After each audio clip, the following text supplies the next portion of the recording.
In the Naked Eye, a cyberpunk dystopian thriller by Jimmy Jean. 1. The Pink Cloud. Part 1. The Pink Cloud. My name is Mercer, and In the Naked Eye is on the air. The words rolled through the static like smoke curling through neon. A low hum vibrated the desk, layered beneath the hiss of analog tape and the soft crackle of an old condenser mic. Mercer leaned into the signal, cigarette clenched between two fingers, the ember pulsing with every breath he took. His voice was a gravel whisper, weathered, hypnotic, and unmistakably alive. Outside, the skyline glowed pink. Election night in America. The country was wrapped in a kind of techno-euphoria. Cities thrummed with light displays, drones painting the air in stars and stripes. Hashtags trended in synchronized rhythm. The people, wired, tired, and terminally online, had spoken.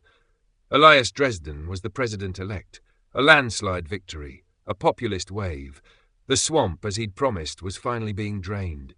Mercer sat in a booth of flickering cathode monitors, broadcast mixers patched together with gaffer tape and 3D-printed replacement knobs. His studio wasn't underground, not yet, but it sure as hell wasn't part of the mainstream anymore either. The networks had sold out, sanitized, syndicated. He stayed independent. Tonight felt different. Even Mercer could feel it. "They're out there celebrating in the streets," he said into the mic. "Dresden's victory is the headline.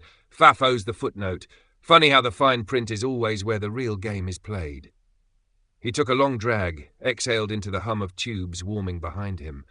The neon outside flickered, matching the pink cloud spreading across every major news feed. The national color palette had been replaced with this new branding, soft gradients, hope, harmony. FAFO, fiscal accountability and fraud oversight.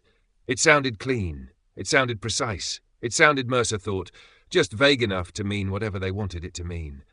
"Let's open the lines," he said. "I want to hear what you think. Don't just parrot the headlines. Tell me what you're seeing, feeling. The phones are open." The red light blinked. First caller. Line 1, from Austin. A woman's voice, clear, confident. "Mercer, you know I've been listening to you for years, and I gotta say, I want to believe in this. I do. But something feels packaged. It's like they sold us revolution in a box." Mercer nodded. "You think this is theatre?" "I think it's marketing. This pink cloud, every channel, every screen, the same pastel vibe. They're calling it post-partisan unity. Doesn't it feel manufactured?" "Everything's manufactured," Mercer said. "But sometimes the machine gets it right. Maybe this time they're trying to fix what's broken. Or maybe they're selling us a different kind of broken, just shinier." She hung up. Mercer switched lines. Line 2, San Francisco, a deep, skeptical voice. "You're not talking about the real players, Mercer. This isn't about Dresden. This is about the ghost crew behind him, the NRX network, the return guys." Mercer raised an eyebrow. "You know who I'm talking about. Peter Thiel. Curtis Yarvin, J.D. Vance. They're rebranding monarchy as techno-meritocracy. You've got Elon, Altman and Ellison playing philosopher king with AI and biometric tracking. They're the ones pushing Dresden to gut the system. Dresden's the meat puppet. The real switch is in the code." Mercer tapped the mic. "You're talking about the Dark Enlightenment. It's not just a Reddit theory anymore. It's policy, Mercer. Look at Fafo's framework. Quantum accounting, predictive sentencing, digital asset flags. It's not about draining the swamp, it's about surveilling the pond." Mercer paused. "You think Fafo's the Trojan horse?" "I think it's the operating system. Dresden was just the install wizard." The line cut. Mercer leaned back, tapped ash into the tray beside his half-drunk coffee. His mind was moving now. Too many pieces clicking together. He opened a private feed from one of his sources, encrypted through a darknet relay, showing the internal briefing notes from the Fafo task force. The language was clean, almost sterile. Zero-trust architecture, real-time fraud analytics, predictive reconciliation. Nothing jumped out, except the watermark, Astratic Systems, LLC. He frowned. That wasn't a government agency. He clicked a few layers deeper. Astratics had been founded in 2019 by Victor Astor, a billionaire reclusive even by Silicon Valley standards, former OpenNet executive, AI pioneer, dropped off the map in 2020 after selling his public shares and transferring patents to a private holding firm.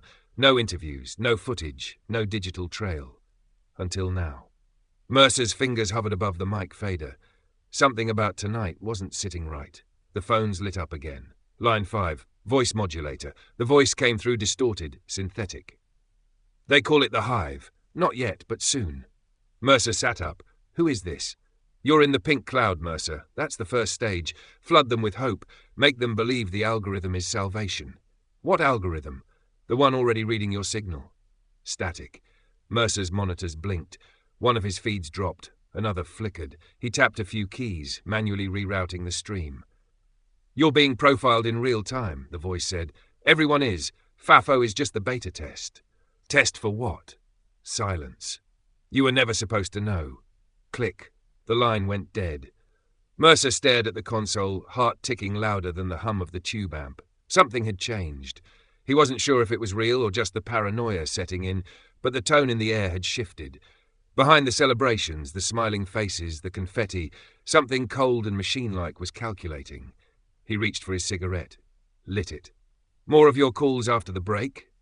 He said quietly, and maybe we'll talk about what happens when the cloud clears. The outro music played, soft ambient tones, vaporwave jazz, but it didn't feel dreamy anymore. It felt like the last calm breath before the world exhaled into something else. End of chapter.